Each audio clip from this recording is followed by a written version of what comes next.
Bonjour à tous. Aujourd'hui, on va s'attaquer à une question absolument fascinante, un immense paradoxe de l'histoire. Comment l'Empire romain, une superpuissance militaire, un empire polythéiste, a-t-il pu basculer et être complètement transformé par une religion née dans une de ses provinces?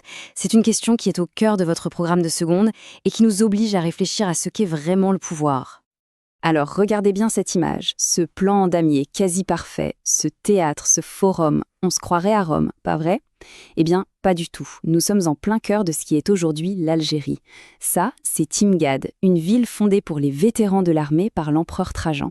C'est la preuve matérielle que Rome, ce n'était pas juste une conquête, c'était un véritable projet de civilisation qui a façonné des paysages à des milliers de kilomètres de son centre. Notre problématique, la question qui va nous guider, c'est donc celle-ci. En quoi la transformation religieuse de l'Empire romain nous montre à la fois son incroyable force pour intégrer les peuples, mais aussi, peut-être, les limites de son modèle politique de départ. C'est cette tension permanente entre le pouvoir et la religion qu'on va essayer de décrypter ensemble. Pour y voir plus clair, voici notre plan de match. On va d'abord analyser la machine politique romaine. Ensuite, on verra comment cet empire gérait la diversité des croyances. Puis, on se penchera sur l'arrivée du christianisme qui va tout bousculer. On fera une étude de cas précise sur un tournant majeur et enfin, on synthétisera tout ça pour les épreuves. C'est parti. Première étape, pour comprendre comment Rome a pu dominer la Méditerranée, il faut absolument qu'on regarde de plus près comment fonctionnait son système politique. Une construction à la fois nouvelle et héritée d'un long passé. Et tout commence avec cet homme, Auguste. Il faut imaginer le contexte, Rome sort d'un siècle de guerres civiles terribles qui ont mis la République à genoux. Lui arrive et il réussit à imposer la paix. Sauf que cette paix, elle a un prix, c'est la fin de la République et la naissance d'un tout nouveau régime, l'Empire. Auguste appelle son régime le Principat et franchement, c'est un coup de génie politique. Pourquoi? Parce qu'en apparence, il garde toutes les vieilles institutions comme le Sénat, mais en réalité, le princeps, c'est-à-dire le premier des citoyens, concentre entre ses mains tous les pouvoirs importants, l'armée, la justice, la religion. Il gouverne en maître absolu, mais sans jamais prendre le titre de roi, un mot que les Romains détestaient. Regardez un peu cet organigramme. C'est très clair. L'empereur est le pivot central de tout le système. C'est de lui que dépendent les légions qui protègent les frontières, c'est lui qui nomme les gouverneurs des provinces, c'est lui qui est le grand pontife, le chef de la religion. Et pour gérer cet immense territoire, il met en place une administration ultra efficace. Et voilà le résultat. Regardez-moi cette carte. L'Empire à son apogée va de l'Écosse au Sahara, de l'océan Atlantique jusqu'en Mésopotamie. Pour la toute première fois de l'histoire, toute la Méditerranée est unifiée sous une seule autorité. Ça crée un espace immense où circulent les hommes, les marchandises, et bien sûr, ce qui va nous intéresser, les idées. D'accord, unifier un territoire politiquement, c'est une chose. Mais comment on fait pour gouverner des peuples aussi différents? Des Celtes, des Grecs, des Égyptiens, des Syriens. Comment on gère cette incroyable mosaïque de croyances? La clé de la réussite romaine, c'est ce qu'on appelle la pax romaine, la paix romaine. Pendant presque 2 siècles, l'Empire garantit une paix et une stabilité quasi totale. Et cette sécurité a une conséquence directe, une forme de tolérance religieuse très pragmatique. Le deal, c'était simple. Tant que vous payez vos impôts et que vous ne vous révoltez pas, vous pouvez continuer à prier vos propres dieux. On a donc un paysage religieux extrêmement varié. Par contre, il y avait une chose qui n'était pas négociable, un signe de loyauté que tout le monde devait faire, participer au culte impérial. Attention, il ne s'agissait pas forcément de croire que l'empereur était un dieu vivant.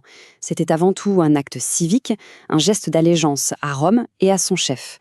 C'était le ciment politique de tout l'édifice. Et c'est dans ce monde-là, dans ce contexte bien précis, qu'une nouvelle religion monothéiste va faire son apparition. Une religion qui, petit à petit, va absolument tout changer. Alors là, regardez bien cette frise chronologique. Elle résume un des retournements de situation les plus spectaculaires de toute l'histoire. Comment est-ce possible? Comment une religion qui commence en Judée, qui est vue au début comme une petite secte et qui est violemment persécutée, peut devenir en à peine 3 siècles la religion officielle de la plus grande puissance du monde? C'est ce processus incroyable qu'on va maintenant analyser. La diffusion du christianisme, c'est l'exemple parfait d'une idée qui a, en quelque sorte, hacké le système en place. Des prédicateurs comme Paul de Tarse, qui était citoyen romain, vont utiliser le formidable réseau de routes et les lignes maritimes, sécurisées par la Pax Romana, pour voyager partout et diffuser leur message. C'est une ironie de l'histoire assez folle. L'Empire a lui-même fourni les outils de la diffusion de la foi qui allaient le transformer radicalement. Cette carte, qui date juste avant le grand basculement, est très parlante. Le christianisme n'est plus du tout un phénomène marginal. Il est solidement implanté, en particulier dans les grandes villes de l'Est de l'Empire, Antioche, Alexandrie, Éphèse. C'est là que les échanges commerciaux et intellectuels sont les plus intenses, et c'est donc là que la nouvelle religion trouve un terrain favorable. Et là, on arrive au cœur du conflit. Pour un administrateur romain, refuser de faire un sacrifice en l'honneur de l'empereur, ce n'est pas un acte de foi, c'est un acte de sédition, de rébellion. En refusant ce geste civique au nom de leur Dieu unique, les chrétiens donnaient l'impression de rejeter l'autorité même de l'État. Et c'est cette intransigeance, perçue comme politique, qui a été la cause principale des persécutions. Pour comprendre comment tout a basculé, rien de tel qu'une étude de cas. C'est un excellent entraînement à l'analyse critique de documents, un exercice que vous ferez tout au long du lycée. On applique la méthode. D'abord, on présente les documents. À gauche, l'empereur Constantin, à droite, un texte d'un historien, Eusèbe de Césarée, qui écrit au début du IVe siècle. Il raconte un événement capital, la vision qu'aurait eue Constantin juste avant la bataille du pont Milvius en 312, une bataille décisive pour prendre le contrôle total de l'Empire. Le message du texte, il est limpide. La victoire militaire de Constantin est le résultat direct d'une intervention du Dieu des chrétiens. Mais, et c'est là que commence la deuxième étape, l'analyse critique, est-ce qu'on peut prendre ce témoignage au pied de la lettre? Règle d'or en histoire, on doit toujours questionner une source. Qui est l'auteur? Eusèbe était un évêque chrétien et un proche conseiller de Constantin.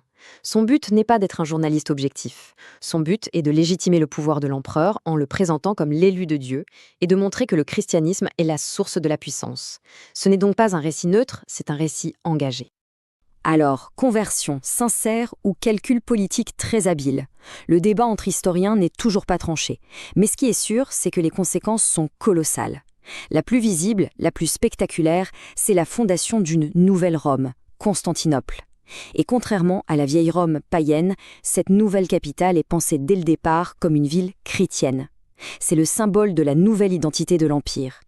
Bien, il est temps de synthétiser tout ça pour bien fixer les idées et répondre à notre problématique de départ. La réponse à notre question, c'est donc ce paradoxe fascinant. La structure même de l'Empire, ses routes, sa paix, son administration est devenue, ironiquement, le véhicule parfait pour la diffusion de la religion qui a fini par transformer ses fondements culturels et politiques. Sa propre force est devenue le moteur de sa plus grande métamorphose. Et pour finir, voici la fiche de révision, la boîte à outils avec tout ce qu'il faut retenir. Maîtriser ces dates, ces concepts et ces personnages, c'est vraiment la base pour comprendre cette transformation majeure du monde antique et bien sûr pour réussir vos évaluations.